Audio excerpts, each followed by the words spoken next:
Welcome to Soul Elevation, guiding your ascension to new heights. I'm your host, Kara Goodwin, and boy, do I have a treat for you today. The amazing Debbie Solaris is here. Debbie is a wealth of galactic knowledge, and I was so honored to have her on for this fascinating episode. If you're interested in galactic insights, you're going to love this one. Did you know that starseeds from certain star systems tend to have health and relationship issues in common with each other? Debbie talks about this, as well as giving us some galactic history and her insights on future contact. We actually cover a ton of ground in this episode, and I also personally found it very activating as I was noticing all these physical sensations as we were recording, as well as temperature changes. It was fascinating. Debbie Solaris is an ET contactee, interdimensional traveler, and galactic historian.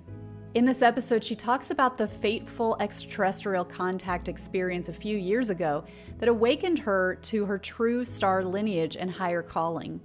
Through her ancestral connection with the Akashic records, she's been receiving downloads of galactic historical information and universal spiritual knowledge ever since.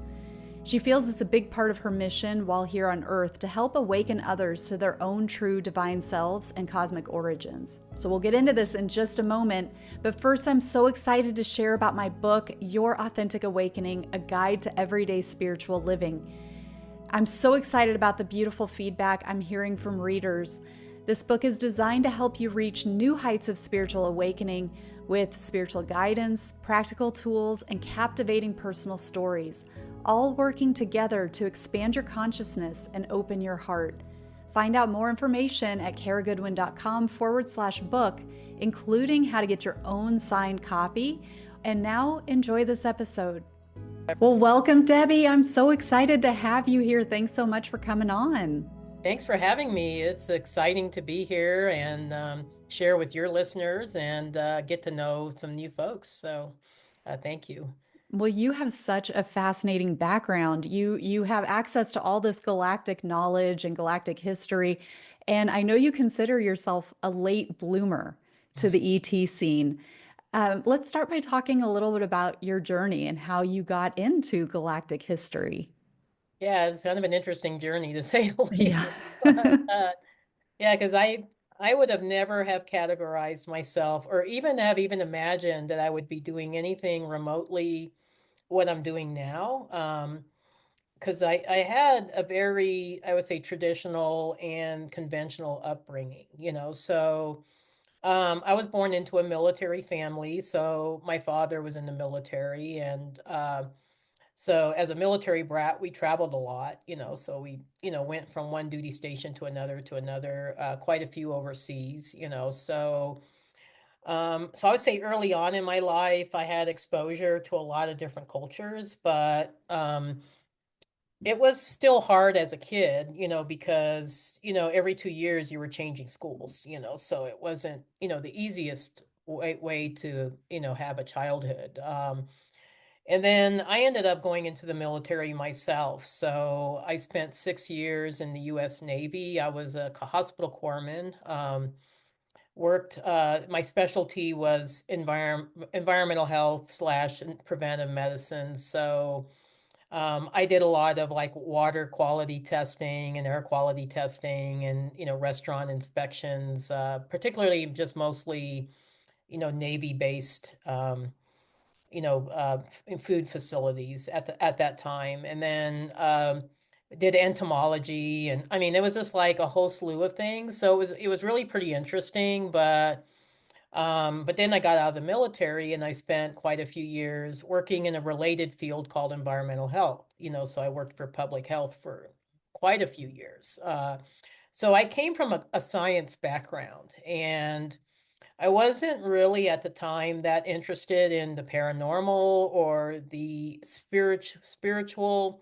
I think I might have had a mild interest in astrology or, like, kind of a passing interest, but I wasn't really that into the metaphysics. I wasn't, I definitely wasn't into the paranormal or UFOs or any of that kind of thing.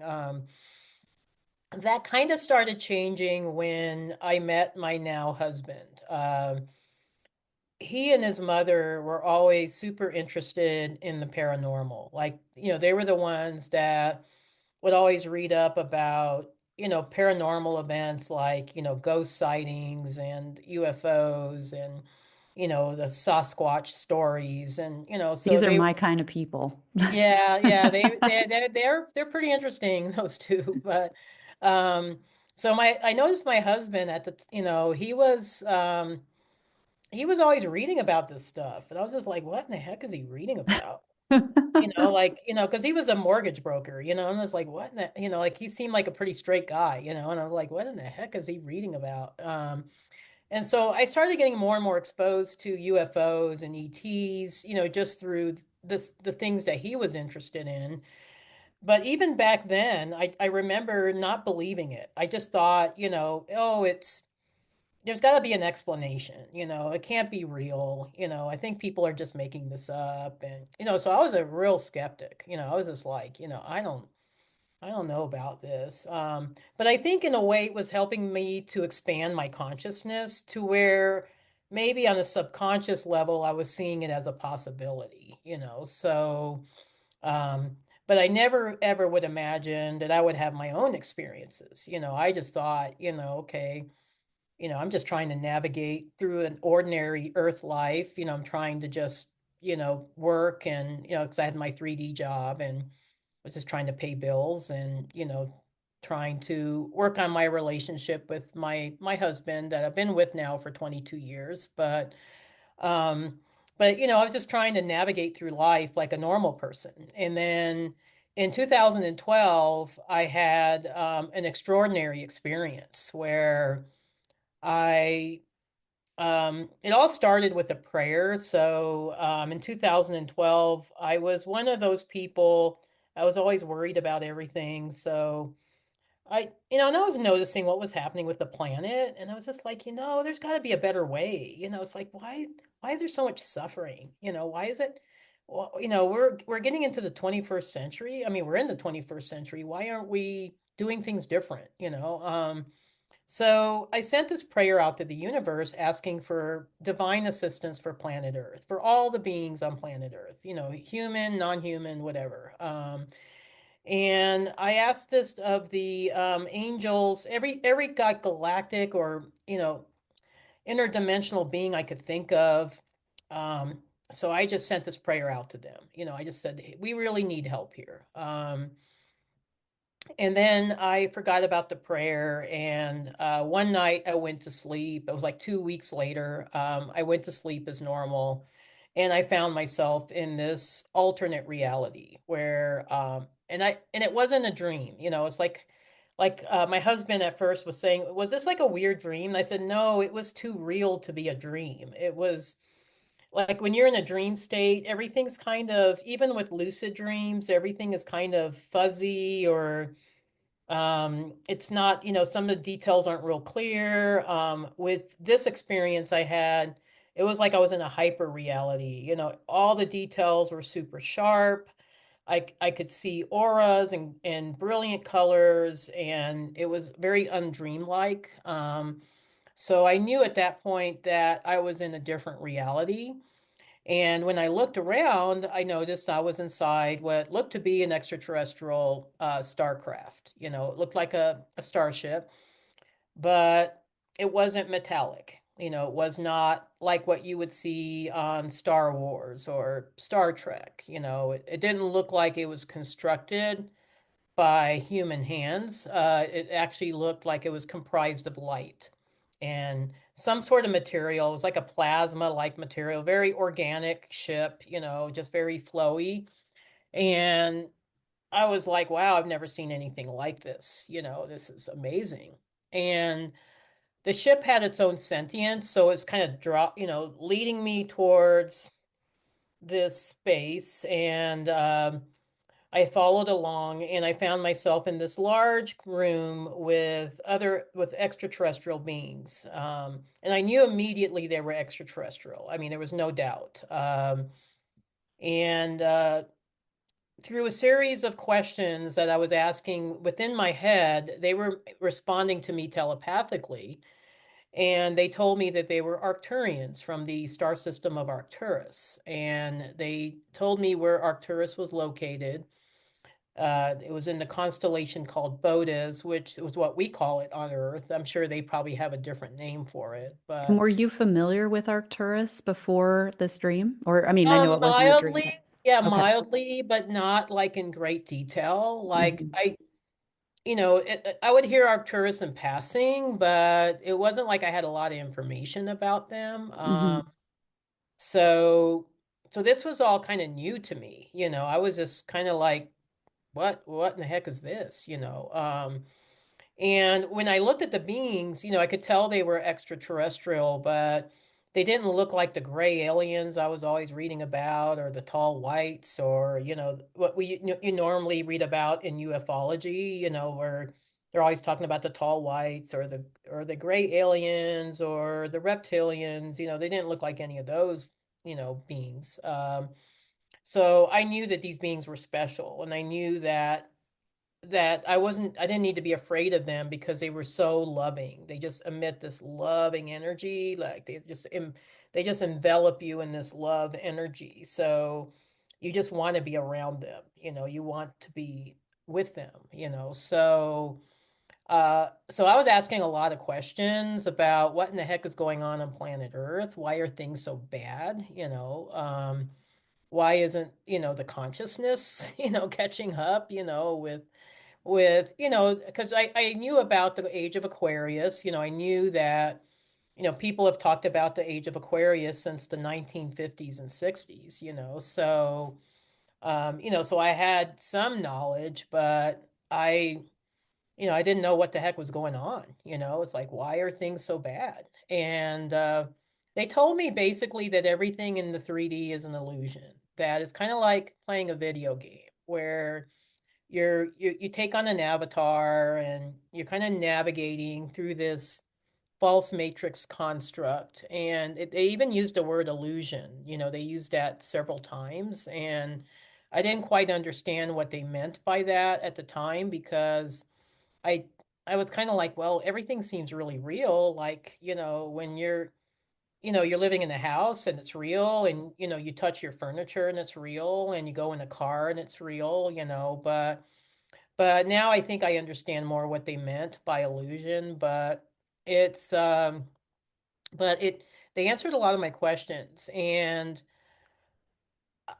honestly, I went from being very asleep to being awakened in pretty much overnight, where I became very aware of everything that was going on. And I'm not going to get too much into the story of what happened to me on the ship, because I think people can catch up on that story, on my website, or on other venues. But basically, when I did come back to the 3D, and I had two of these experiences that year. So it wasn't just one. I had a second experience 6 months later in December. So the first one happened in May, and then the second one happened in December. So I I noticed even after this first visitation I had, that I had changed. I knew that my life was never going to be the same.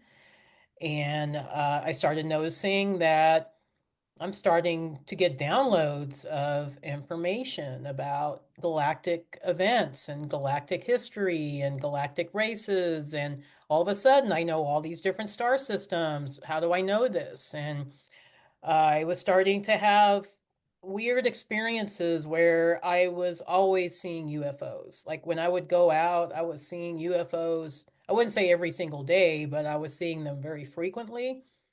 And I was having interdimensional travels. I was even picking up on people's past lives, or things that were significant to their history, or who they were as a soul. And at first, I thought I was going crazy. So I didn't talk about what happened to me for 2 years after it happened.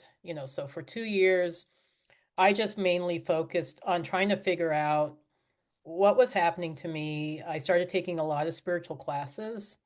So it's like my whole trajectory changed. So instead of being focused on the 3D, I became very interested in spirituality, and I took as many different classes as I could. I live in Colorado, so Colorado has a thriving spiritual offerings. I mean, we're probably in the forefront of the spiritual movement in the United States, so I was very fortunate to have access to a lot of different trainings and events and, teachings. So I was able to take a lot of these courses in person, and I did a lot of research, so I was trying to figure out, like, is the stuff I'm seeing made up? Am I making this up, or is it real? And I started noticing that other people were talking about it, like people like Alex Collier, for instance, Elena Denon,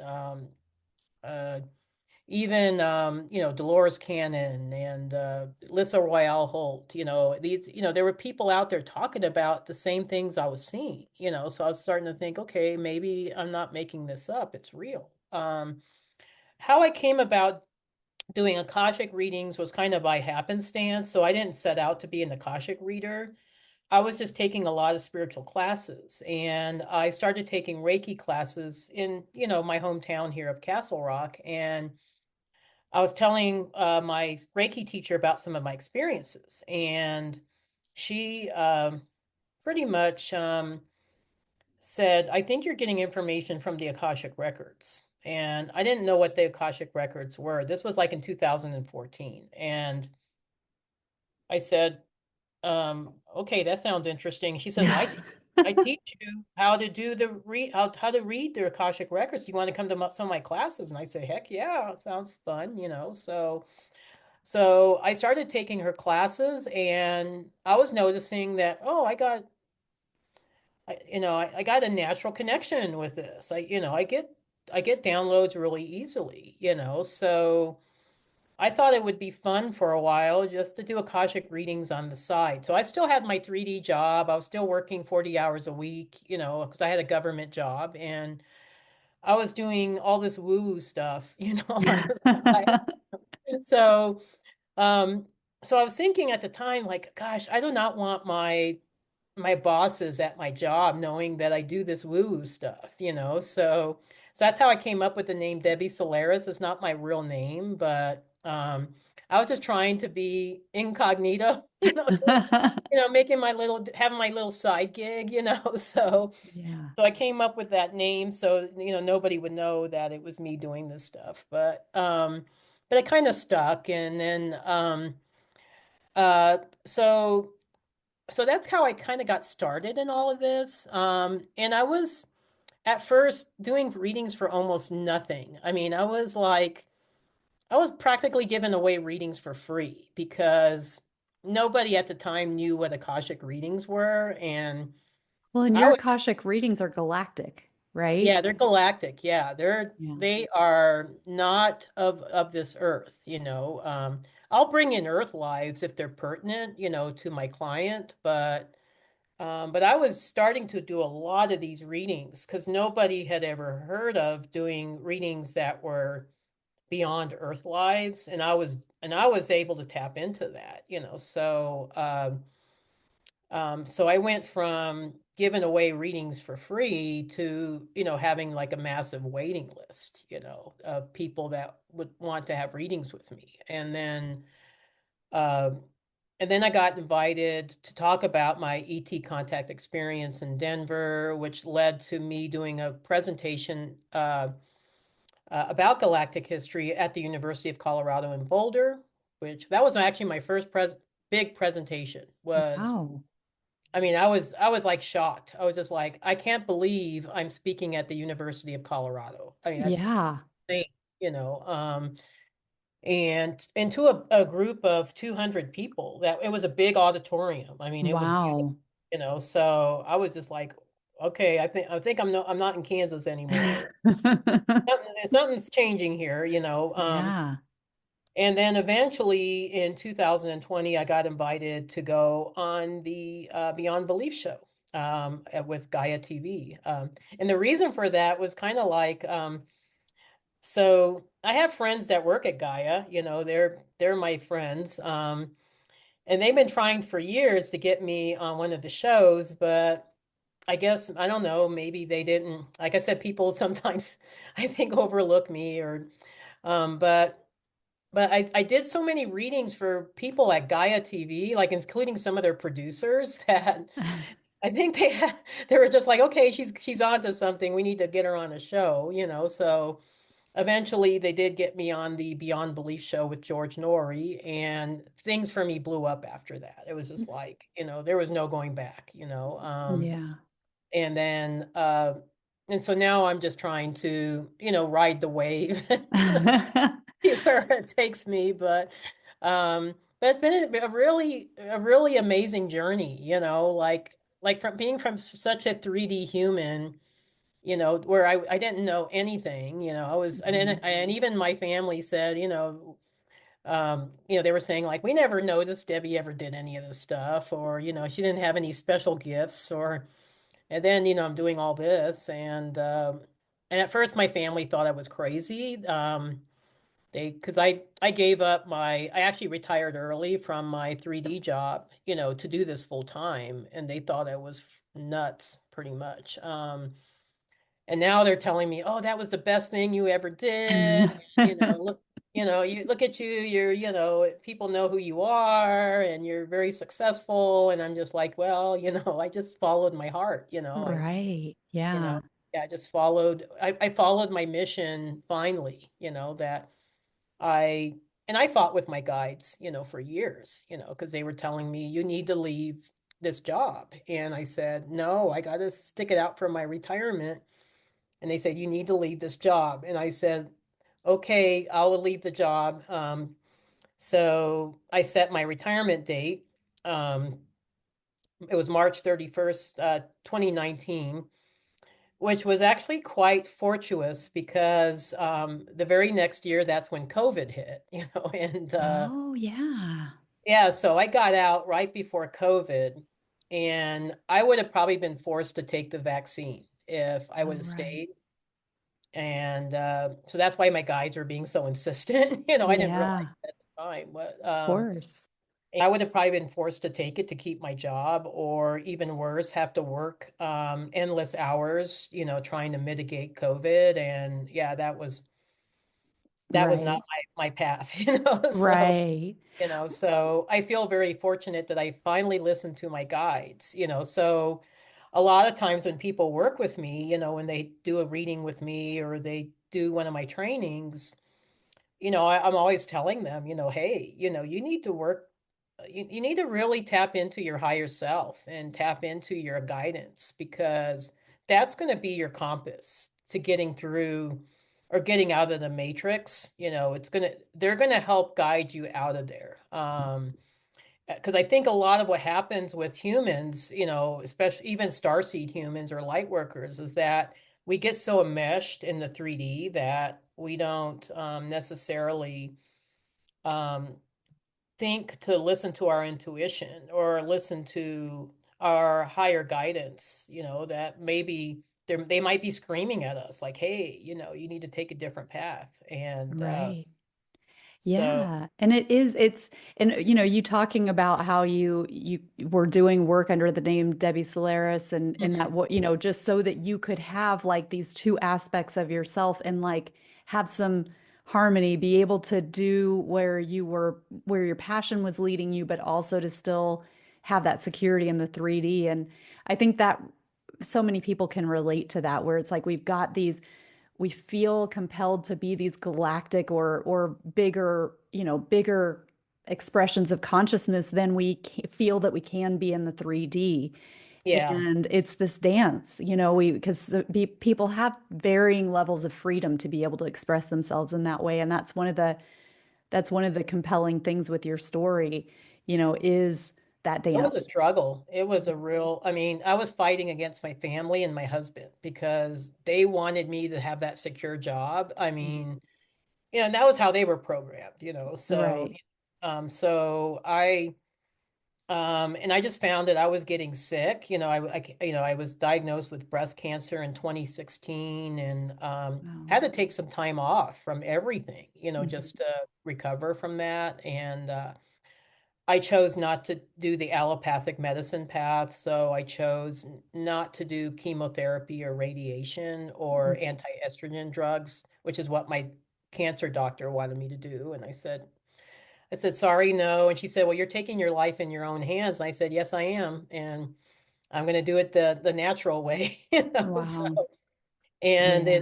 in 10 months, I was declared in remission. I've been in remission now for 8 years. So, Wow. yeah. Congratulations. So it does, so you don't have to go down the allopathic path. I'm proof of that. Yeah.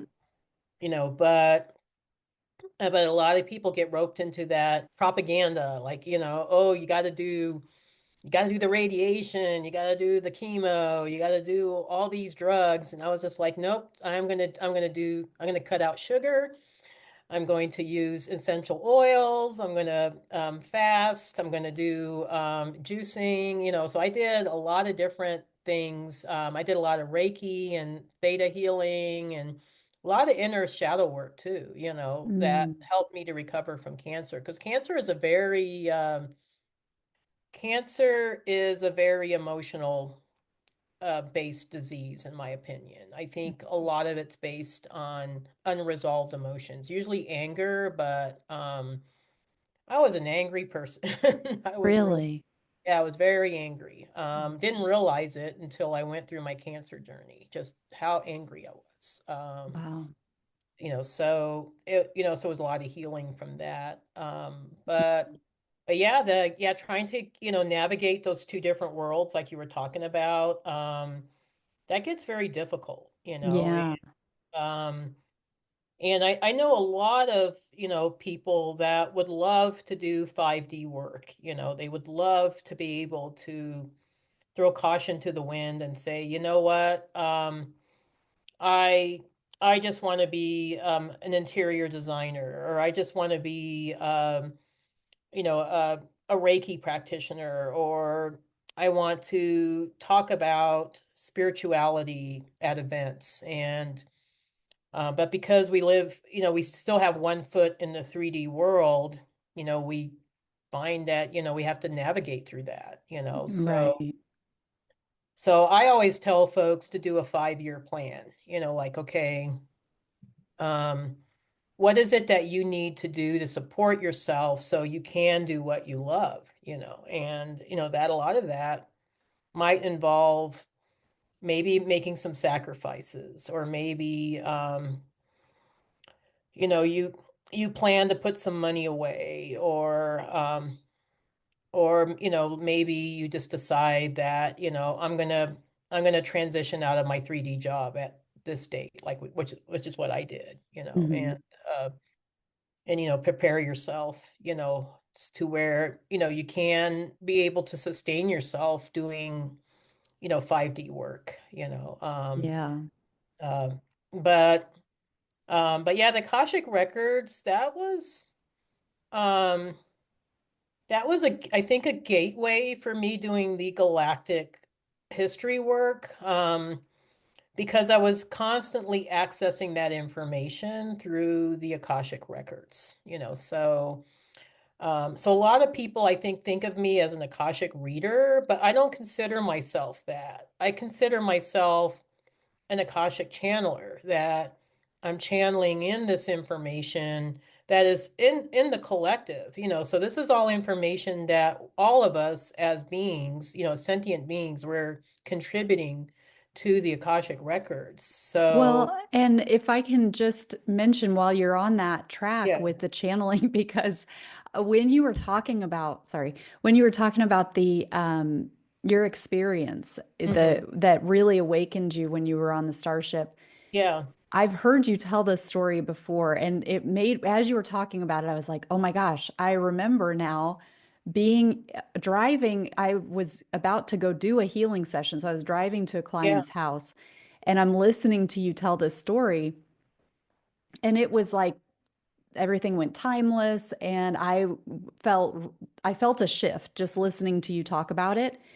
And then I had this healing session. It felt like it was at a different level, and the client was like accessing things that they didn't have experience with. And I was like, okay, I feel that there was like a sort of an activation or something from you talking about it. And then when you were just doing it again, telling me that story again, I was like, here it comes again, like the same feeling, the same shift.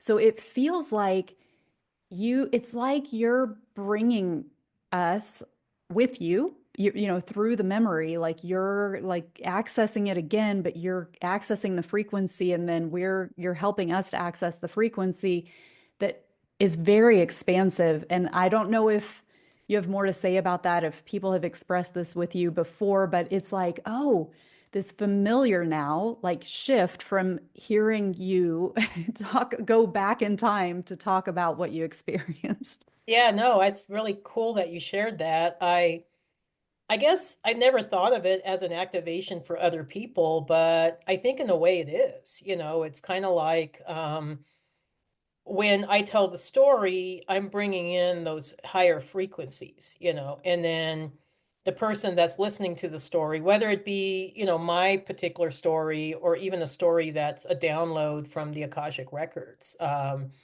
it does act as an activation, so it triggers, I think, maybe subconscious memories that that person might have of their own abilities or their own experiences or their own, gifts. I think so. I mean, even like my right ear was vibrate, like inside, I could feel Yeah. like maybe the cilia or something, but I was like even trying to control it within my ear because it was kind of distracting, this vibrating feeling in my right ear. And I'm like, okay, there's all kinds of stuff going on here while she's Yeah, no, talking I mean, about it's, it. yeah, it's pretty amazing, Yeah. but other people have told me similar things that, particularly when I'm doing an Akashic reading, I think, even though I'm the one that's maybe the interpreter of what I'm seeing in the records, it's like just hearing the story again for that client or that person just activates something within them. So a lot of people have told me that Akashic, Galactic Akashic readings are life changing. Mhm. It's like their whole life shifts. And one person I can think of in particular is my client. He's a public figure, so I don't feel bad saying his name, but so his name is Tony Ghazi, and I Oh don't know yeah, if you. I love Tony. He's been on several times. Yeah, Yeah. Tony is amazing. He started off as my client, and I In he wanted fact, I to think know. in his first episode on this, he Yeah, talked about how activating your session with him was, now that yeah. I'm So thinking so yeah, about it. he was talking about how he had his connection with mantis beings, and he wanted to find out more about them, and we had a great session together, and I kind of consider him one of my star clients, because well, all my star clients are star clients, but he just took it and ran with it. It's like he embraced it, and it changed his life, where now he's a public figure, and he's being invited to big events and talking at these events, and going on speaker panels, and I mean, he's just having amazing experiences now, and I see this a lot with a lot of my clients, that a lot of them do.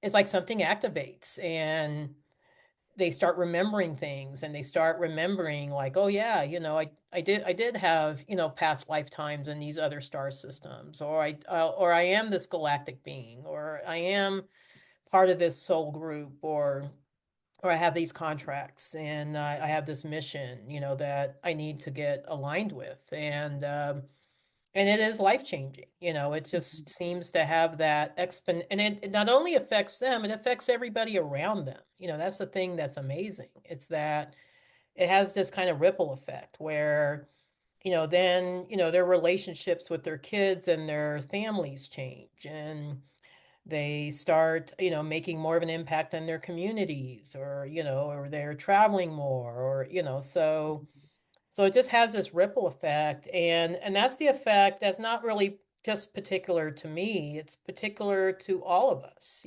as light workers. We all have this exponential effect on, our communities and our families and, our loved ones, so Mhm. um and that's how we're going to change the planet, it's just one star seed at Right. a time, Yeah.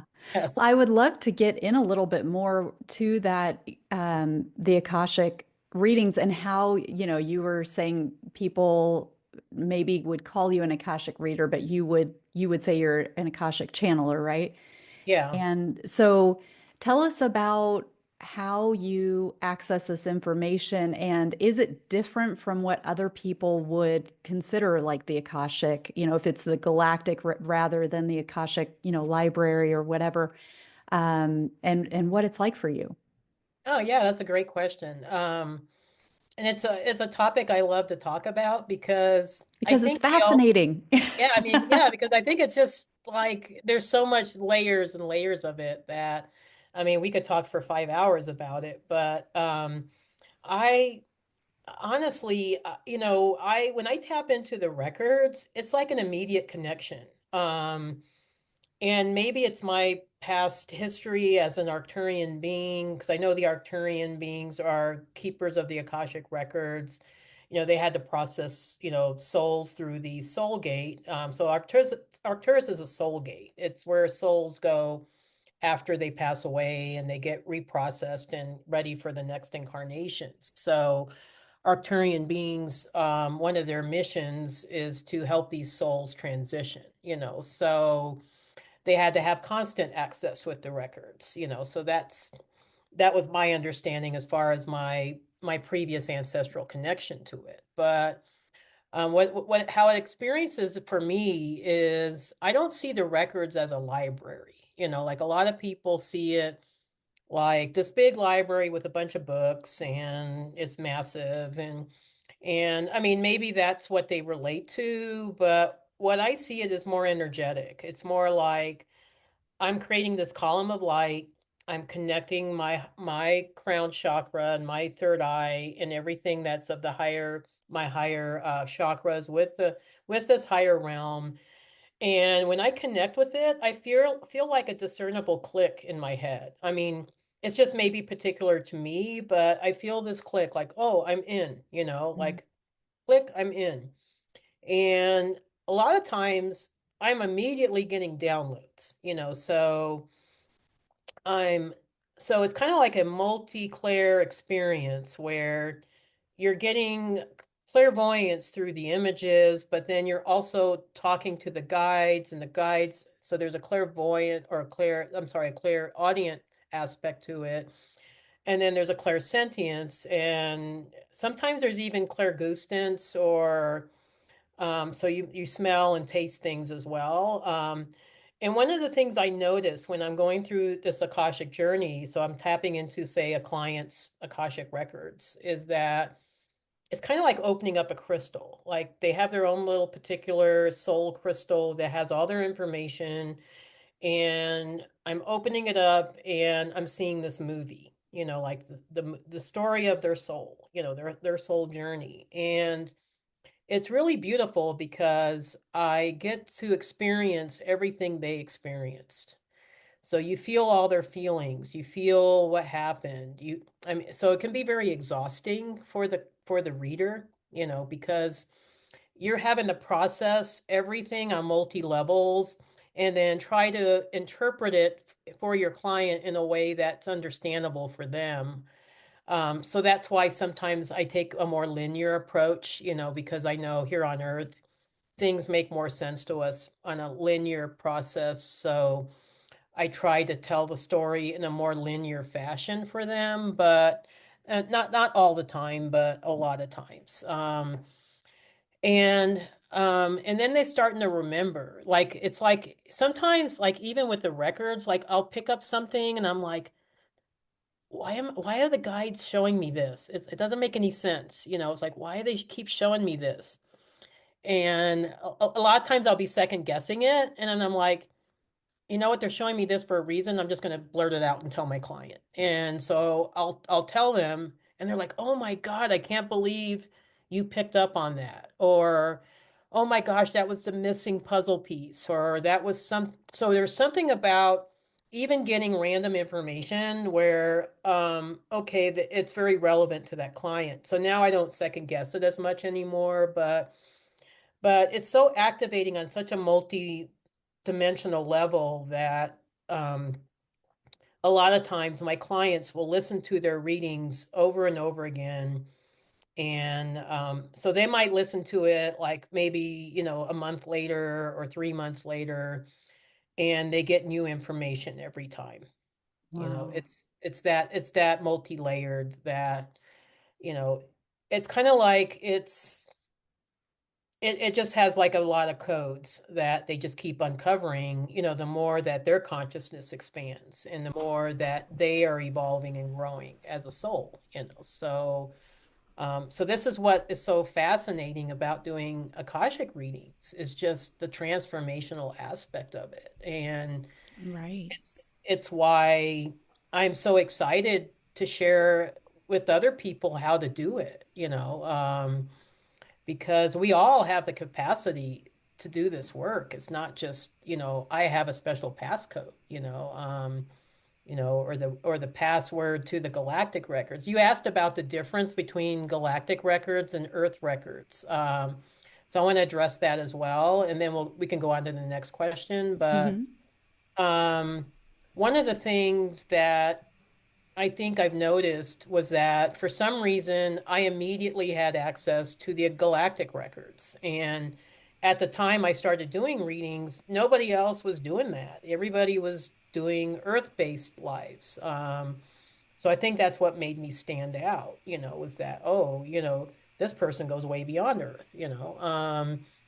And I think the reason for that is because we're at the consciousness level right now where our consciousness as a collective has expanded to where we're embracing our extraterrestrial, more of us are anyway, we're embracing our extraterrestrial lineage. We're embracing our connection to other star systems. So it was time now to access those records. They were always there, but I think maybe in decades past, Akashic readers only had access to the Earth records because that was where their consciousness was at.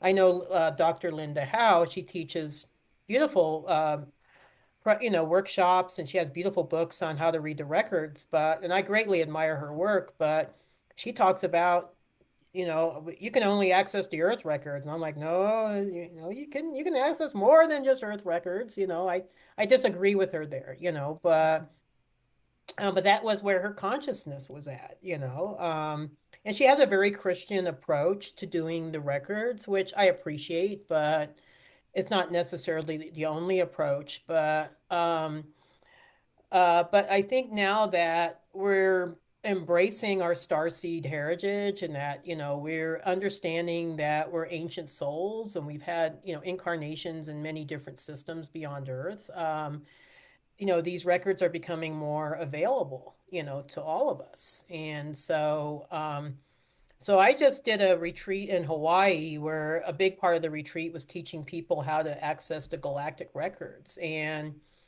um, I kid you not, every single person in that retreat was able to access the galactic records on varying levels. I mean, Wow. they, some of them had to practice, and some of them were just seeing colors or they were just seeing images, but everybody was accessing the galactic records, by the time we were done with, that training.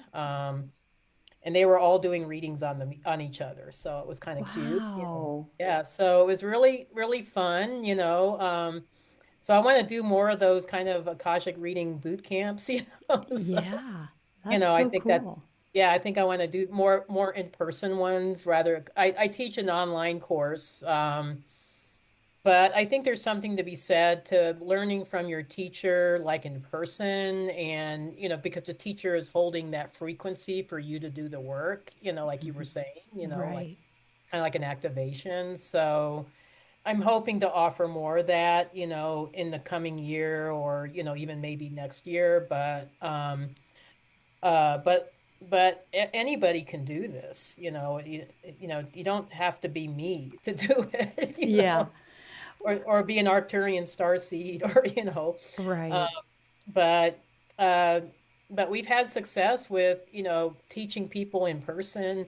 And even with the online course, people might have to practice a little more, but even our online students, we've had quite a few of them now that have their own Akashic reading practice, That's beautiful. and they're doing quite well, so Yeah, yeah. that's amazing. And you've alluded a few times that you're an Arcturian starseed. You've got this connection with Arcturus. Mhm. So I'm curious about your own kind of lineage and how it might expand beyond the Arcturians. But even with your clients, do you find that there is one particular star system? Like with Tony, of course, it's the mantis beings. But is there typically like, okay, you are Andromedan or whatever? Or is it kind of like, okay, you've got this connection with Arcturus and Andromeda and Sirius and, how does that, or is it just varies? I think it varies, but I would say the majority of people have been in more than one star system. So a lot of times when I'm doing readings for people, because that's probably the main thing they want to know is, like where they Who come am from, I? Yeah. what am I? What am I? And so a lot of times I'm trying to focus on the star systems that had the most impact on them. Because, I mean, we're multidimensional souls. I mean, a lot of us are ancient souls. We've been around for millennia. We've had a multitude of different incarnations.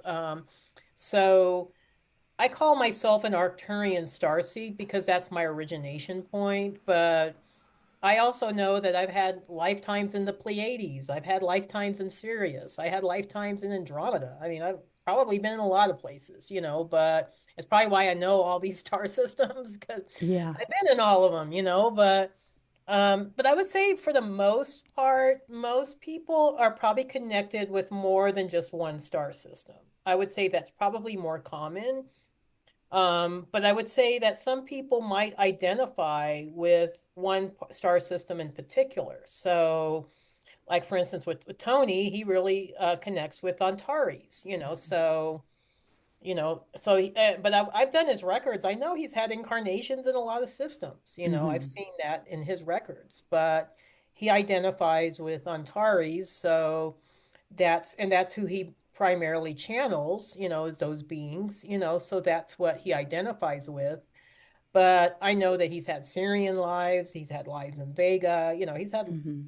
lives in other places. Like for instance, with me and with Vivienne, Vivienne, I think is her own kind of. Vivienne has a direct connection with Arcturus, so I don't know if she's been anywhere else, but Yeah. and she's a hybrid, so She's so awesome. I love and she's her so amazing. much. I Yeah. love Vivienne. I just I feel so honored to be able to do this work with her and that we're around the same time, but Yes, right. that we get to do a lot of projects together. Well, Yeah, you so guys seem very deeply connected.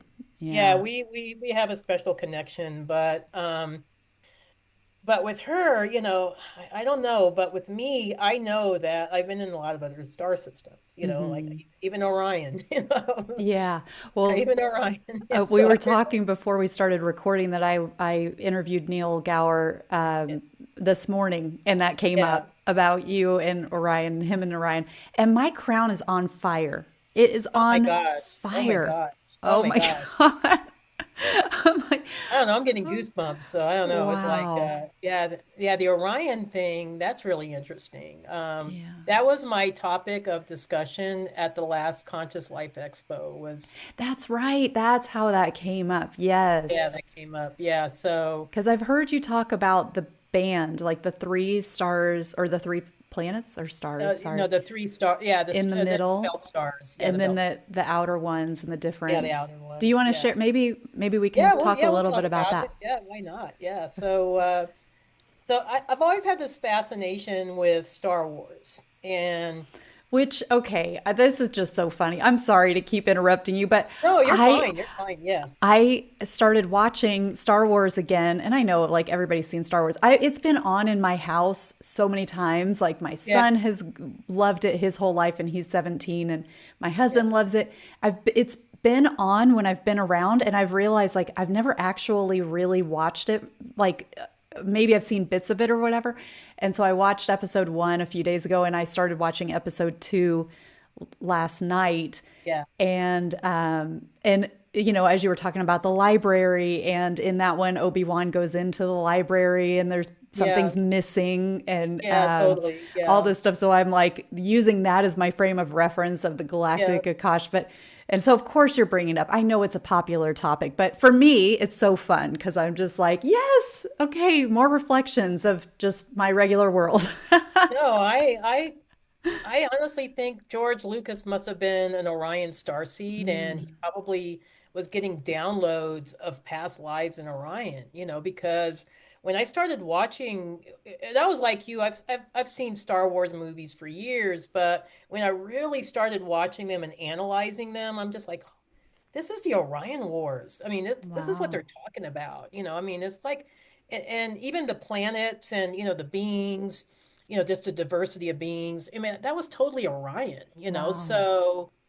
So I think this whole like Jedi, versus Sith, whole dynamic is just a thinly veiled, disguised representation of the struggle between light and dark in Orion. I mean, there was a lot of wars in Orion where it was always a struggle between the Empire, which was the Draconian Empire that, pretty much was the outermost star systems in Orion And didn't against. have you said that they actually came from a different from another universe or something? Have I Oh heard you yeah. say Oh that? yeah. Originally they did. Yeah. Yeah. I know a lot of people think that Draconians came from Draco. Hmm. No, that was just where they got deposited.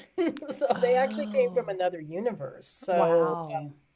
But So you were they were, saying about the yeah. outer. Sorry, I interrupted No, you no, again. no, the outer star systems of Orion, but they also, because they were conquerors, they were always trying to find new systems to conquer.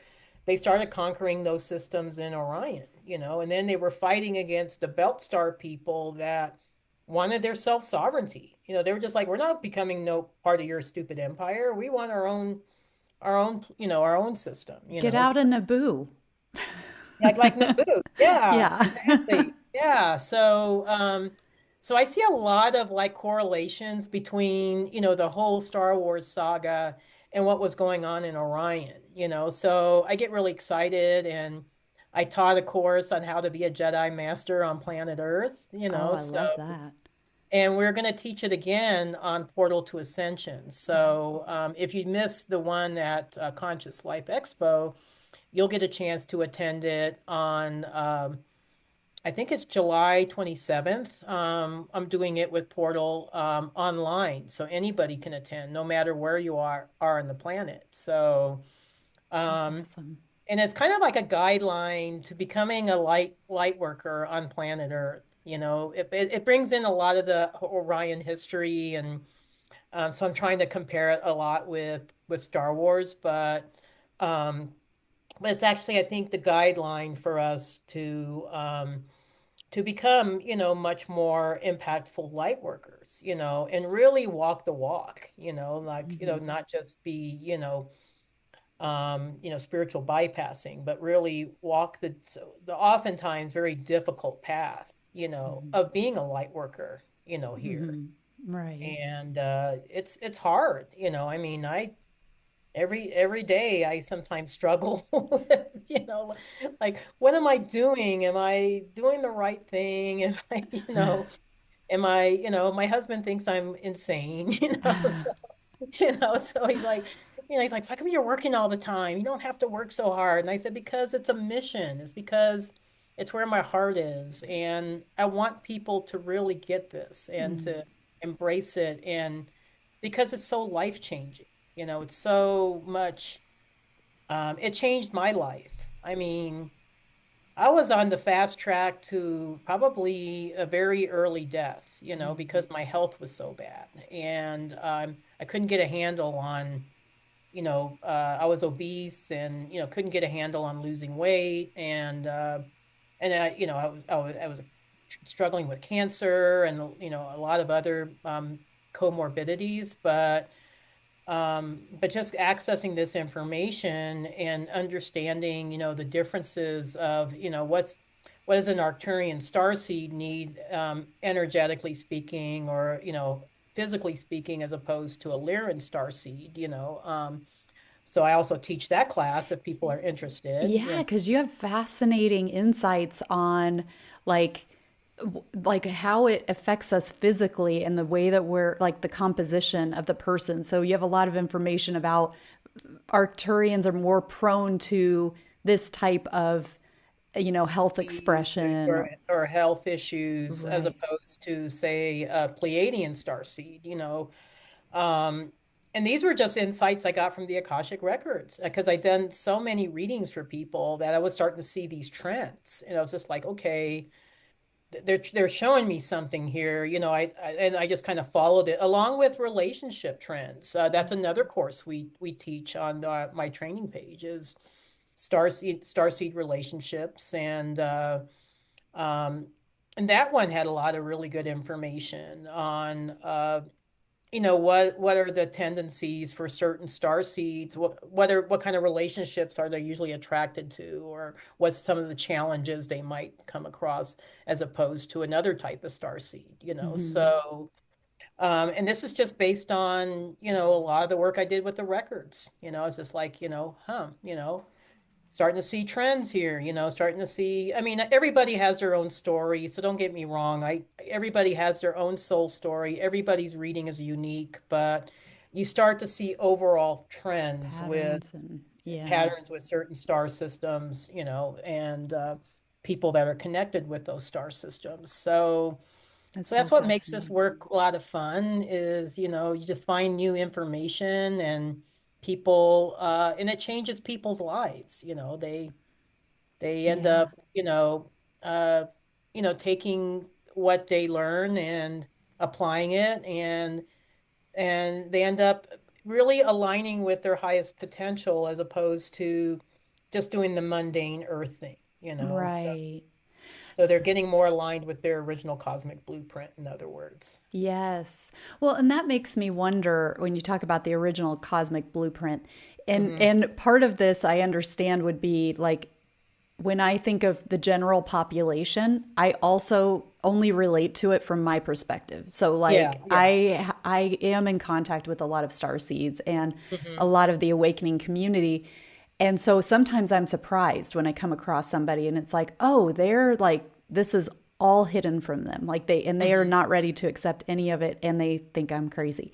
And but so I understand that There's a a lot lot of of people people that think I'm crazy, so yeah, where you're in, warm company here. So yeah, yeah, yeah, yeah. We're preaching to the choir. Yeah, yes.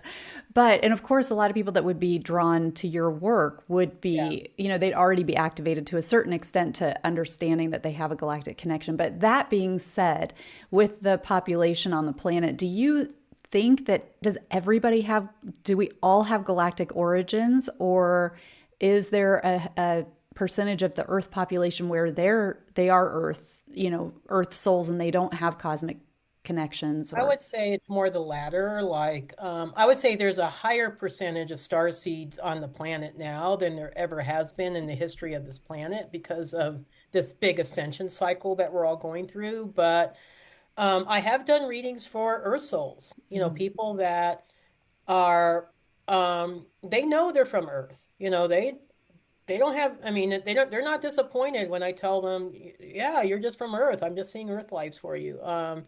Now, those people don't usually come to me for readings because they're not of that level of consciousness. So occasionally I might get an Earth soul, but they're usually an Earth soul that's starting to become awakened and starting to evolve, to the next cosmic level.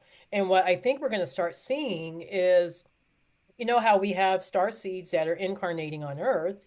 So we're going to start seeing Earth souls starting to incarnate in other systems. and they're going to Oh. be like, oh, I'm an Earth soul, but now I'm having an experience in Sirius, or I'm having an experience in Pleiades or Alpha Centauri or some other system, you know. So I think that's what we're going to start seeing more and more of, because now this false reincarnation matrix cycle that Earth people were stuck in for millennia, that's been dismantled now. So Earth souls are going to have the opportunity to have extraterrestrial experiences, and they're going to start evolving as a race.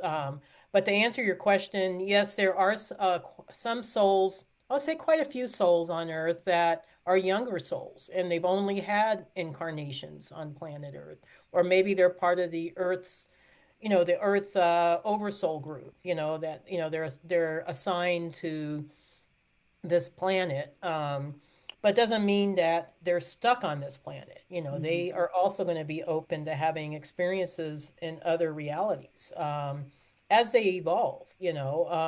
Now, a lot of Earth souls may not get to that point right away. I mean, I'm just saying these are the ones that are, actually their consciousness is expanding, and they're looking beyond, just being an Earth being. Hmm.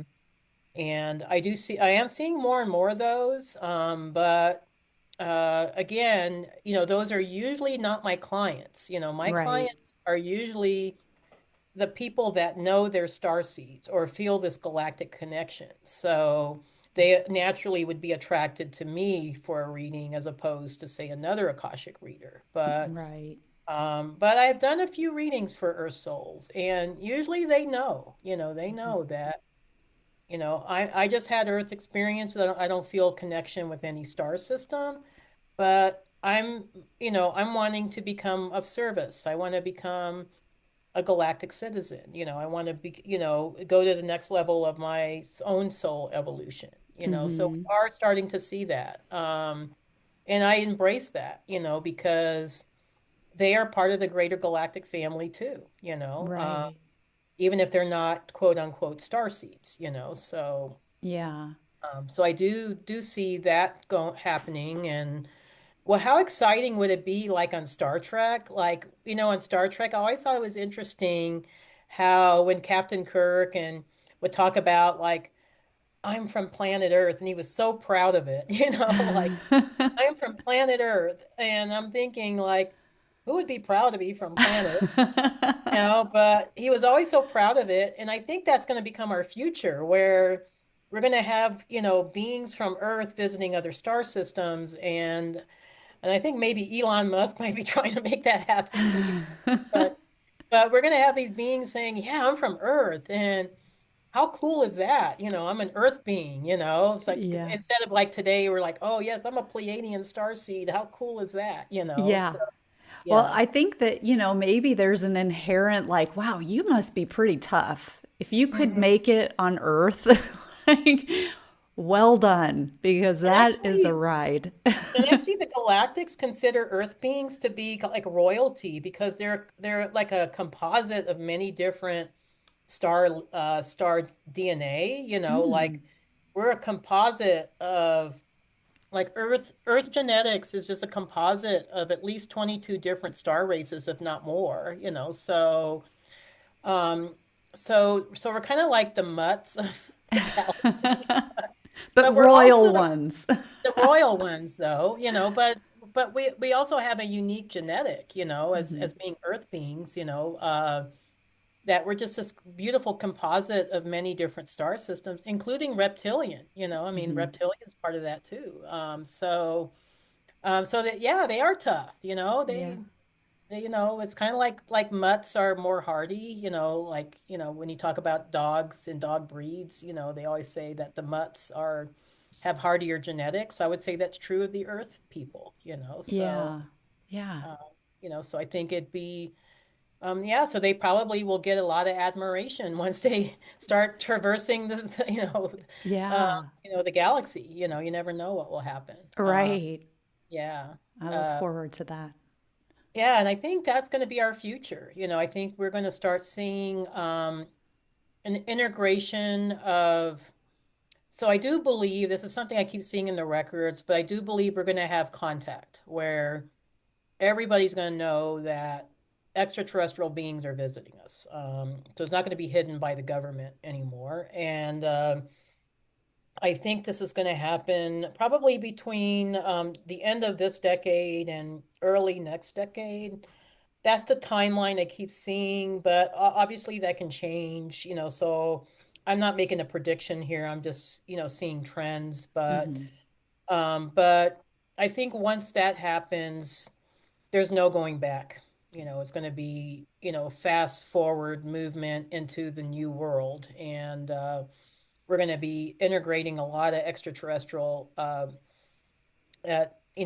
technologies and things that are going to really help people on this planet. And we're going to embrace a new age, Hmm. So the Arcturians showed me this on the ship, and I've seen it, I guess through their eyes, what is possible for this planet, and it's going to be beautiful. It's going to be truly like heaven on earth, and it's going to be a bumpy ride getting there, so it's not going to be easy because there's a lot of beings on this planet that are very attached to 3D, don't want to give that up,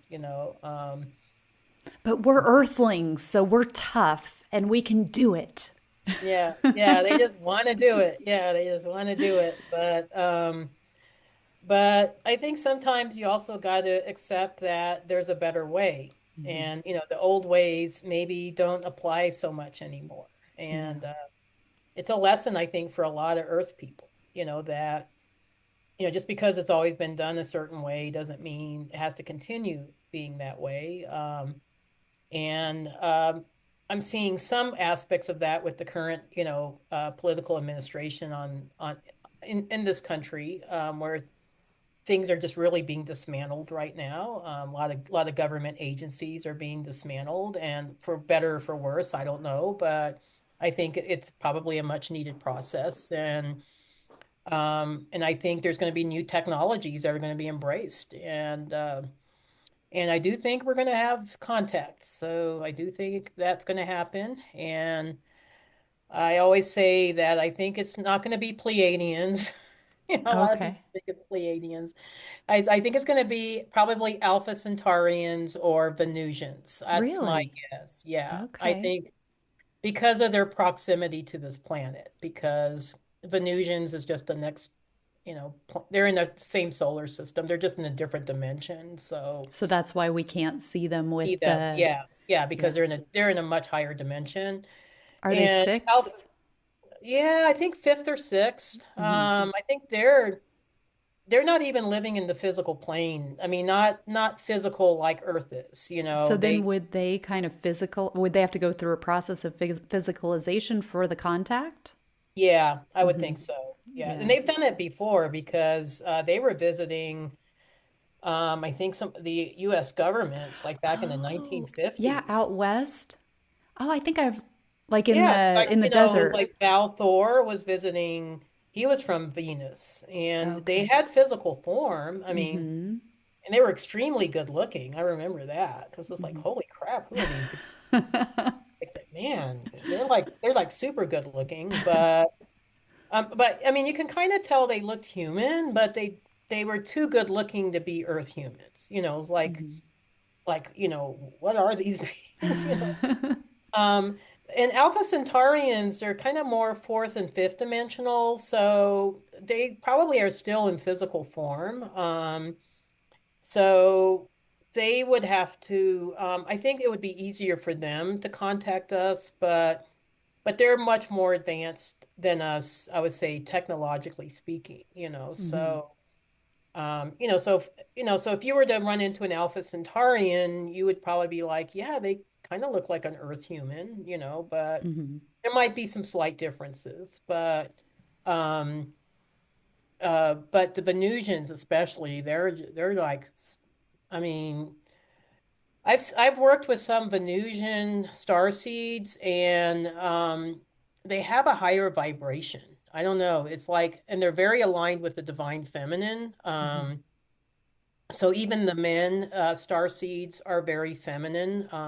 not in a girly, wussy kind of way, but just that they embrace it. They don't, Mm-hmm. they just really embrace it. So, and generally they tend to be better looking than average, is what I normally see. Uh, but yeah, it's kind of interesting that, and then the hybrids, that's going to become more of a thing, where Yeah. we're going to start having visitations from hybrid beings. I know Bashar has talked about that for, decades, about the Essassani, and, other people have talked about the Yael, and Mm-hmm. I have some clients that are connected to those races, so these are all things that are going to become more normalized. And how exciting, that we can break past, this, I would say this restriction on planet Earth that, oh, we can only be the only ones, Right. we can't integrate with anything else, Right. yeah. Yeah, there's definitely a sovereignty factor to it, that I think humanity has an invitation to kind of become more liberated because they're, just what you're saying with like, well, this is our planet and Hmm. we're the ones here, and that defense, this is a threat and all of that, we have an invitation I to think Earth see things. humans in general are very afraid of what's different. Yeah. And it's a program, it's been ingrained in them. It's like different means bad, Mm-hmm. And you Yeah. see it in high school, it's like the kids that were different always get bullied or get singled out, but Yeah.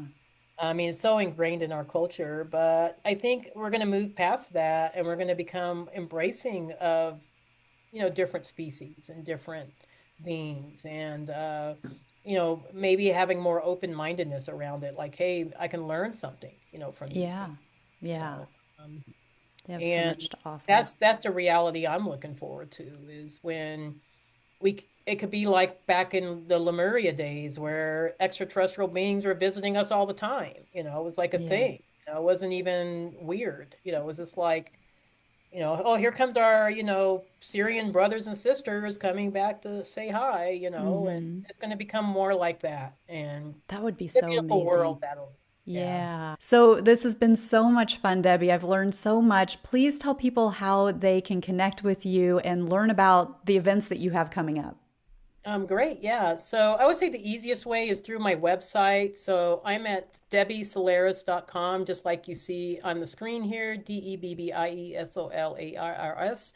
And there is an events page. If you're interested in attending any of the events that I'm going to be a part of, there's also a training page. So if you're interested in the health aspects of star seeds or the relationships, we do have a library of little webinars that you can purchase at very low cost. I think is there most of them are like 55, $60, and you can watch 2 hours of a lot of really good information that you won't find anywhere else. And then also, if you're interested in a reading, I still do readings. However, I got to be honest, my reading wait list is very, very long. I would say I have about 3,500 people on my list right now.